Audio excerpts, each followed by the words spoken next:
नमस्कार दोस्तों, मैं हूं पंकज और जो आज की कहानी मैं आपको सुनाने जा रहा हूं वो सिर्फ एक कहानी नहीं बल्कि समाज के काले सच की तस्वीर है जिसे सुनकर आपकी रूह कांप जाएगी।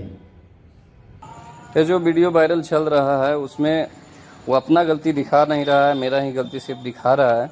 वो सवेरे 10 बजे से लेकर के रात 8 बजे तक मार किया। इसमें 3 टर्म में मार हुआ। सुबह 10 बजे से मार किया वो लोग, मेरे माता को, मेरे भाई को मार करके गिरा दिया। उसके बाद हम 112 को फ़ोन किए। 112 पर बात हुआ, हमको प्रमोद सर से वो बोले कि हम जाके छानबीन करते हैं। फिर वो लोग लेके हॉस्पिटल गए, मेरे माता को, भाई को। वहाँ एक्सरा हुआ, फिर बोले कि आवेदन जाके थाना में दे दो। थाने में आवेदन देने के बाद फिर ये लोग घर आए शाम में। फिर पापा गए खाना देने गाय को, तो फिर ये लोग उनको भी मारा, उनको भी चोट उठाया। फिर शाम में हुआ, फिर हम थाना को फ़ोन किए, फिर थाना आया। उसके बाद बोला कि ये लोग के सुबह में आना है कचहरी थाना में।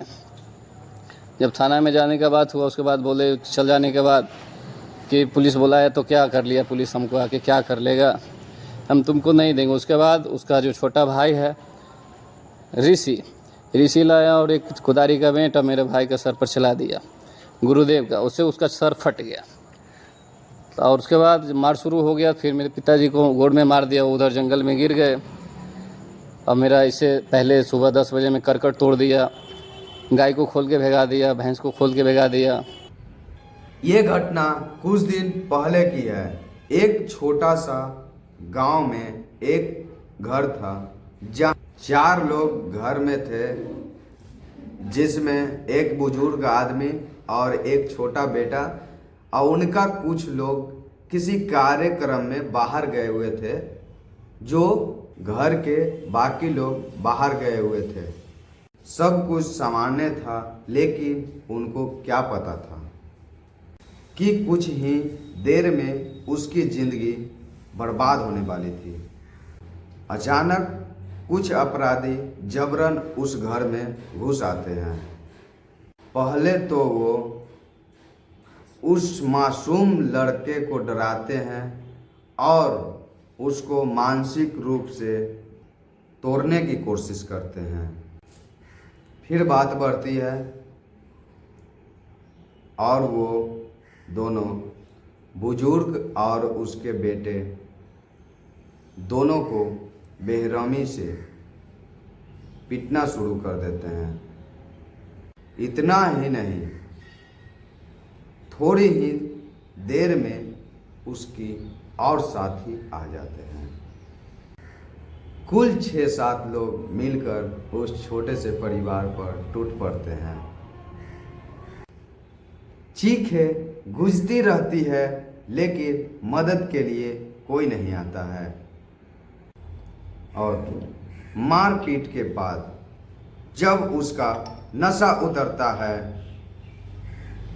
अपराधी को लगता है, एहसास होता है कि मैं कुछ गलत कर दिया हूँ, हमसे बहुत बड़ी गलती हो गई है, अब पुलिस आएगी तो हम फंस जाएंगे।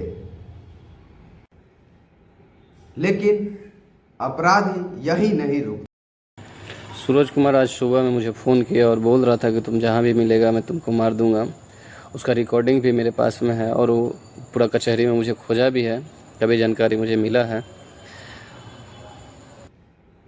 लेकिन अपराधी यही नहीं रुकते। उसी दौरान अपराधियों में से उसका चचेरा भाई सूरज कुमार गुस्से में आकर एक ब्लेड निकालता है और अपने ही 3 लोगों को घायल कर देता है। फिर वो अपने ही लोगों को धमकाते हुए कहता है, हम पहले ही थाने में केस कर देंगे, तुम लोग उसी लड़का का नाम देना। न सिर्फ उन्होंने अपराध किया बल्कि साजिश रचकर एक मासूम को फंसाने की भी कोशिश की है। दोस्तों, ये कहानी हमें बहुत बड़ा सबक देती है।